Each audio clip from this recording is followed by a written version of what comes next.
আমার ছোট্ট ইউটিউব চ্যানেলে আপনাদের স্বাগত। আজকে রেসিপি কুমড়ো ফুলের বড়া।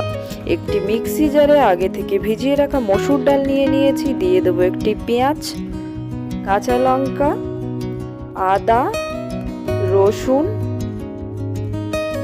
কিছুটা পরিমাণে চিংড়ি মাছ দিয়ে একটি স্মুথ পেস্ট বানিয়ে নিয়েছি। একটি খালি পাত্রে পেস্টটি নিয়ে একে একে দিয়ে দেবো বেসন, চালের গুঁড়ো, স্বাদ মতো লবণ, হলুদ, লঙ্কার গুঁড়ো, জিরের গুঁড়ো। এবার দিয়ে দেবো আগে থেকে কেটে ধুয়ে রাখা কুমড়ো ফুলগুলি। এবার হাতের সাহায্যে ভালোভাবে মেখে নেব।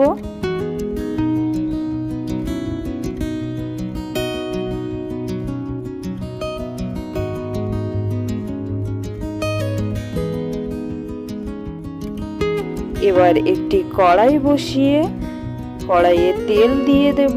তেলটি গরম হলে বড়াগুলি একে একে কড়াইয়ে দিয়ে দেব।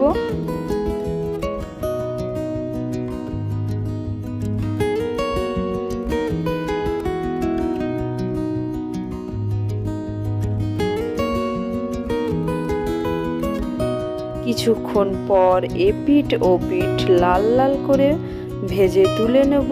এই সেম পদ্ধতিতে বাকি বড়াগুলি ভেজে তুলে নিলে রেডি আজকে কুমড়ো ফুলের বড়া রেসিপি। এই কুমড়ো ফুলের বড়া গরম গরম ধোয়া ওঠা ভাতের সাথে থাকলে সেদিন আর কোনো কিছুর প্রয়োজন হয় না।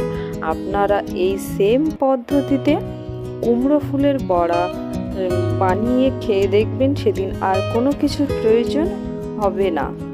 ভিডিওটি ভালো লাগলে লাইক, কমেন্ট এবং চ্যানেলটি সাবস্ক্রাইব করে পাশে থাকবেন।